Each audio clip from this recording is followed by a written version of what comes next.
ఆమేన్. హల్లెలూయా. మన ప్రభువును రక్షకుడైన యేసయ్య నామానికి మహిమ కలుగును గాక. ఆమేన్.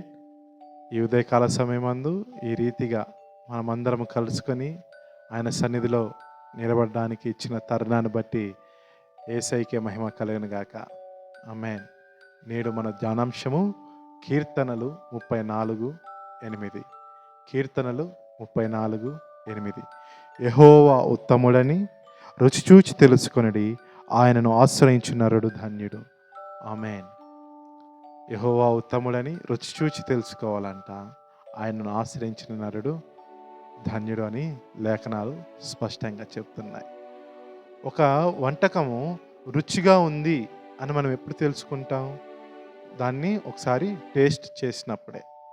అందులో ఉప్పు ఎక్కువ ఉందో తక్కువ ఉందో, లేకపోతే కారం ఉందో లేదో, తీపి ఉందో లేదో అని మనము దాన్ని కొంచెము ఒక చిన్న భాగం తీసుకొని మనం రుచి చూసినప్పుడే దాంట్లో ఉన్న మాధుర్యము మనకు అర్థమవుతుంది. ఆ మాధుర్యము, ఆ తీపి లేకపోతే ఆ రుచి మనకి తెలియాలి అంటే ముందు ఏం చేయాలి? ఒక చిన్నగా మనము నాలుక మీద పెట్టుకుంటే ఆ యొక్క భాగము మనకి ఆ వంటకం యొక్క భాగం మన నాలుక మీద పెట్టుకుంటే మనకు రుచి అర్థమవుతుంది. అలాగే మనము ప్రార్థన చేయాలన్నా, మన ప్రార్థనలకు జవాబు రావాలన్నా, మనం వాక్యము చదవాలన్నా, వాక్యము మనకు అర్థమవ్వాలన్నా ముందు మనకి యేసయ్య అర్థమవ్వాలి. ఇంతకీ యేసయ్య ఎవరు? యేసయ్య గొప్పతనం ఏంటి? యేసయ్య విశేషం ఏంటి? ఇంతకీ ఆయన ఎందుకు ఉత్తముడు అనే విషయము ముందు మనకి తెలియాలి. ఆయన ఎవరో అని తెలిస్తే ఆయన ఏంటో, ఆయన స్వభావం ఏంటో, ఆయన వ్యక్తిత్వం ఏంటో, ఆయన ఆలోచనలేంటో, ఆయన గొప్పతనం ఏంటో మనకు తెలిస్తే ఆయన రుచి మనకు అర్థమవుతుంది. ఆయన ఉత్తముడండి. ఎందెందుకు వెతికినా సరే ఆయన వంటి గొప్ప ఉత్తముడు మనకు కనబడడండి. ఆయన వంటి గొప్ప ఉత్తముడు మనకు ఎక్కడా కనబడడు. మనం భూతద్దాలు పెట్టి వెతికినా సరే ప్రతి మనిషిలో ఏదో ఒక లోపం ఉంటుంది, కానీ యేసయ్యలో ఏ లోపము లేదు. అందుకే యేసయ్య అంటాడు పిలాతుతో, నాలో ఏ దోషమందైనా నువ్వు స్థాపించగలవా అని అంటాడు. అందుకే ఎందుకన్నాడు? ఆ ధైర్యంతో ఎందుకు పలికాడు?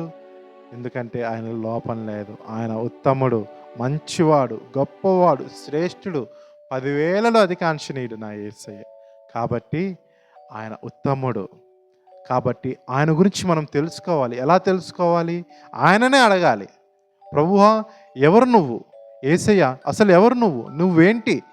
వీళ్ళందరూ నాకు చెప్తున్నారు నువ్వు గొప్పవాడు అని, నువ్వు మంచివాడు అని, ఉత్తముడు అని చెప్తున్నారు, కానీ నువ్వేంటి నాకు బయలుపరచుకో అని చెప్పి నువ్వు యేసయ్యని అడగాలి. నేను యేసయ్యని అడగాలి. అప్పుడే ఆయన తనను మనకు బయలుపరుచుకుంటాడు. ప్రభువా, నీ స్వభావం ఏంటి? నీ మాటలు ఎలా ఉంటాయి? నీ చూపు ఎలా ఉంటుంది? నీ కన్ను దృష్టి ఎలా ఉంటుంది? నువ్వు మా ప్రార్థనలు ఎలా వింటావు? నువ్వు నిన్ను బయలుపరచుకో ఒకసారి అని మనం అడిగితే తప్పకుండా బయలుపరుచుకుంటాడు. మోషేతో మాట్లాడాడు. ప్రభువా, నిన్ను చూడాలని ఉందంటే దర్శించలేదా మోషేను? గిద్యోను అడుగుతాడు, ప్రభువా నీ కార్యాలు నేను చూడాలంటే కార్యాలు చూడలేదా గిద్యోను? మరి మనం అడిగితే దేవుడు ఎందుకు మౌనంగా ఉంటాడు? ప్రభువా నీ కార్యము నేను చూడాలి, నువ్వు నాకు బయలుపరచుకో, నీ కార్యాలను బయలుపరచుకో, నీ స్వభావాన్ని బయలుపరచుకో అని మనం అడిగినప్పుడు తప్పకుండా ఆయన తను మనకు బయలుపరుచుకుంటాడు. మనం రుచి చూడడానికి మనం సిద్ధంగా ఉందాము. మనం ఆశ్రయించాలి ఆయన్ని. ఎందుకు?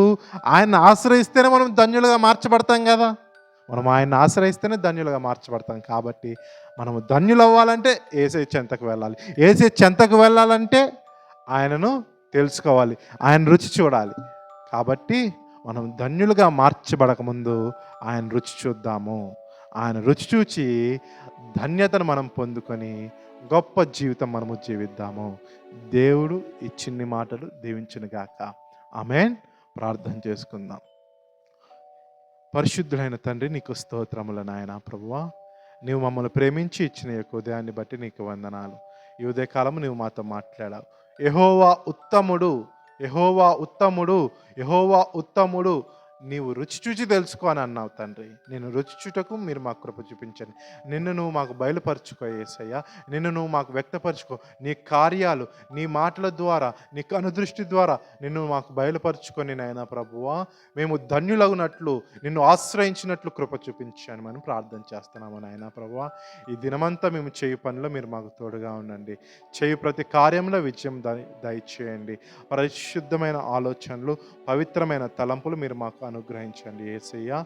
నాయన ప్రభ చదువుకొనిచ్చిన ప్రతి బిడ్డను మీరు నాయన ప్రభ దర్శించి మంచి జ్ఞానము దయచేయండి.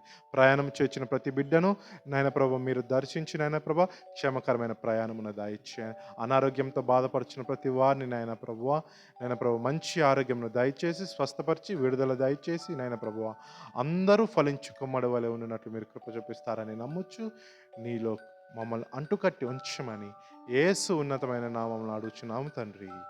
ఆమేన్. ఆయన ప్రేమ, ఆయన సమాధానం మనకు తోడై ఉండను గాక. ఆమేన్.